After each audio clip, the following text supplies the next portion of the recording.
Pierangelo Bressan, fondatore di Germund, tra i soci fondatori del gruppo di imprenditori V-Network che aiutano se stessi, aiutano gli altri imprenditori a far emergere il successo di questo territorio.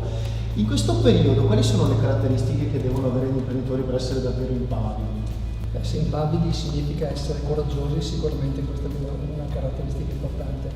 Noi veneti ce l'abbiamo un po' nel DNA il fatto di essere ambasciatori di quello che è il rischio. Io personalmente parto dal presupposto che se facciamo quello che fanno tutti gli altri rischiamo di essere sempre numeri due. Impavidi significa essere coraggiosi e cercare di fare qualche cosa che possa dare risalto anche nel futuro.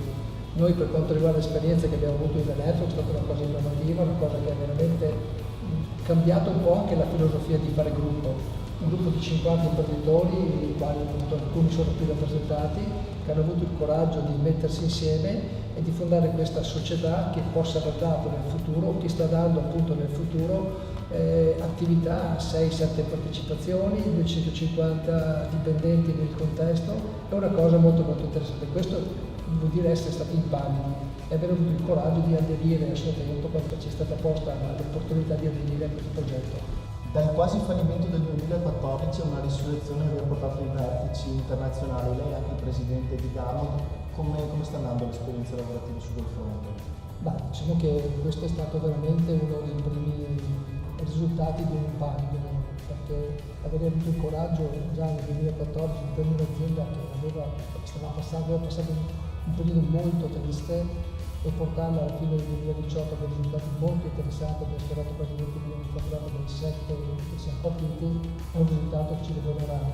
Merito sicuramente di un territorio che ci ha dato queste grandi opportunità, perché viviamo in un distretto dove non dobbiamo dimenticare che un gruppo di imprese, un gruppo di società, un network che c'è nel territorio è molto agevolante per noi imprenditori, perché abbiamo un distretto come di Montebelluna, un distretto veramente molto interessante.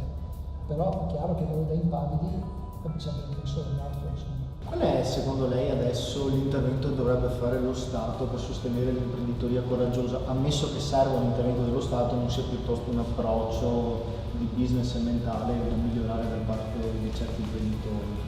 Lo Stato lo dicono tutti, lo diciamo tutti ci lamentiamo, poi alla fine ti alzi il mattino e devi fare quello che puoi.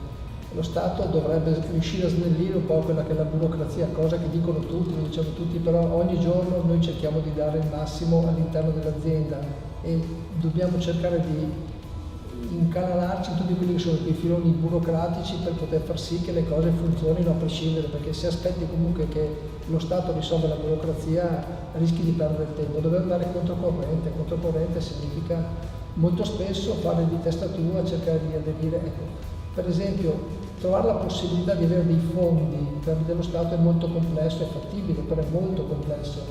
Molto spesso noi imprenditori appunto impavidi mettiamo del nostro, mettiamo i capitali nostri e rischiamo. Poi speriamo che il buon Dio ce la dia buona, come sempre. E ringraziamo anche Pierangelo Bressan per il suo intervento Grazie a lei, eccezionale. grazie.